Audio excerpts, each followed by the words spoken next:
श्री सीतारामचंद्र स्वामी देवतानुग्रह प्रसाद सिद्ध्यर्थम कल्याण सुपदमये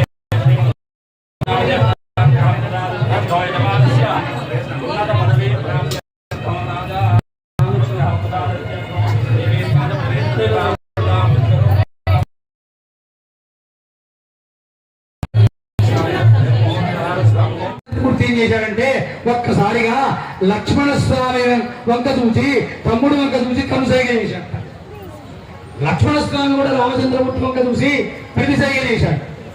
వీరిద్దరి రామచంద్రమూర్తి కనుసైగా లక్ష్మణ స్వామి ప్రతిసైగను చూసినటువంటి వారు ఎవరే అంటే వీళ్ళ గురువు గారు విశ్వామిత్రుడు. విశ్వామిత్రుడు చూసి లక్ష్మణ ఏమన్నాడయ్యా మీ అన్నగారు అన్నాడు. ఏం లేదు మా అన్నయ్య ఏమన్నాడంటే నేను లక్ష్మణస్వామి అంటే ఎవరు? ఆదిశేషువు. ఆదిశేషువు ఏం చేస్తాడు? సహస్రపణి మండల మండిదే భూమండలాన్ని మొత్తం తన 1000 శిరస్సుల మీద మోస్తూ ఉంటాడు. అయ్యా నువ్వు ఆదిశేషుడు అవతారం కనుక నిలబడినటువంటి భూప్రదేశాన్ని కొంచెం ఎత్తరాదా అని మా అన్నయ్య ఉద్దేశం. మరి ఎత్తవచ్చు కదా అన్నాడు విశ్వామిత్రుడు. లేదండి నేను భూమండలాన్ని మొత్తాన్ని చేసేవయ్యా అన్నట. అంటే అప్పుడు లక్ష్మణస్వామి అన్నట, అన్నయ్య నువ్వెవరు? భగవంతుడు. సీతమ్మ ఎవరు? భక్తి. భగవంతుడు భక్తికి తలవంచవలసిందే. నిజంగా భగవంతుడు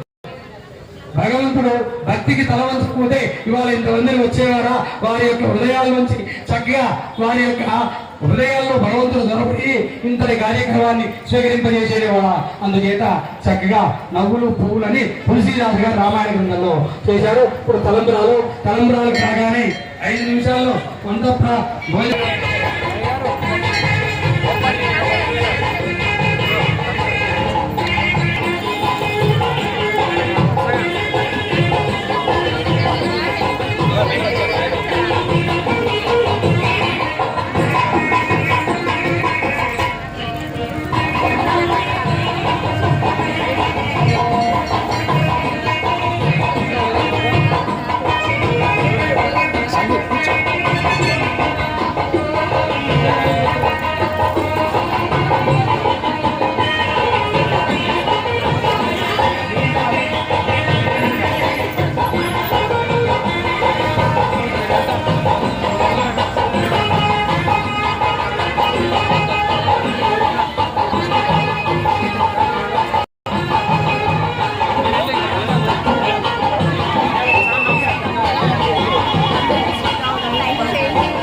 నిఖిల వేస్తున్నారని నాకు ఒకటి జరుపుకుంటే పగల తర్వాత కూడా వస్తారు. ఇట్లాంటి ఇబ్బంది అమ్మ ఇట్లా ఎక్కడే ఇక్కడ ఎక్కడే అన్ని